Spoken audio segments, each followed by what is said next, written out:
ಬಯಸ್ತೀರಾ ಅಂತ ಈ ಹಂತದಲ್ಲಿ ಅದ್ರ ಬಗ್ಗೆ ನಾವು ಅಡ್ವೊಕೇಟ್ ಮಾತಾಡಿ ನಾವು ಇದು ಕ್ರಮ ತಗೊಳ್ತೀವಿ. ಇದು ನಮಗೆ ಶಾಕಿಂಗ್, ಇಟ್ಸ್ ಆಲ್ ಫ್ಯಾಬ್ರಿಕೇಟೆಡ್, ಸುಳ್ಳು ಇದು. ಆ ವಿಡಿಯೋ ಎಲ್ಲ ಸುಳ್ಳು ಅಂತ ಅನ್ಕೊಂಡು. ನಿಮ್ಮ ಸುಳಿವು ಏನಾದ್ರು ಇತ್ತಾ ಸರ್ ಇದ್ರ ಬಗ್ಗೆ ನಮಗೇನು ಐಡಿಯಾ ಇಲ್ಲ. ಯಾವಾಗ ಆಗಿರೋದು ಇದು, ಯಾವಾಗ ಮಾಡಿರೋದು ಗೊತ್ತಿಲ್ಲ. ಆಗಿದ್ರೆ ನನಗೆ ಗೊತ್ತಾಗಲ್ಲ. ಇದ್ರ ಬಗ್ಗೆ ತನಿಖೆ ಆಗ್ಬೇಕಂತೀರಾ? ತನಿಖೆ ಆಗಬೇಕು. ಗೃಹ ಸಚಿವರನ್ನ ಭೇಟಿ ಮಾಡಕ್ಕೆ ಬಂದಿದ್ದೀರಾ ಸರ್, ಏನು ಹೇಳಿ ಬಯಸ್ತೀರಾ ಅವ್ರಿಗೆ?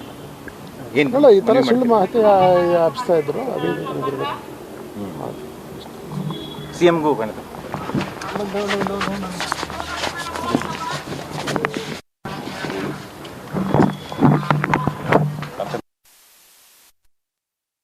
ಹೇಗೆ ಇದ್ರ ಬಗ್ಗೆ ಏನು ಕ್ರಮ ತಗೊಳ್ಬೇಕಂತ ಹೇಳಿ ನಮ್ಮ ವೈದ್ಯರ ಜೊತೆ ಮಾತಾಡಿ ಮುಖ್ಯಮಂತ್ರಿಗಳಿಗೆ ಏನಾದ್ರು ಗೃಹ ಸಚಿವರು ಫೋನ್ ಮಾಡಿದ್ದೀರಾ ಸರ್ ನಿಮಗೆ?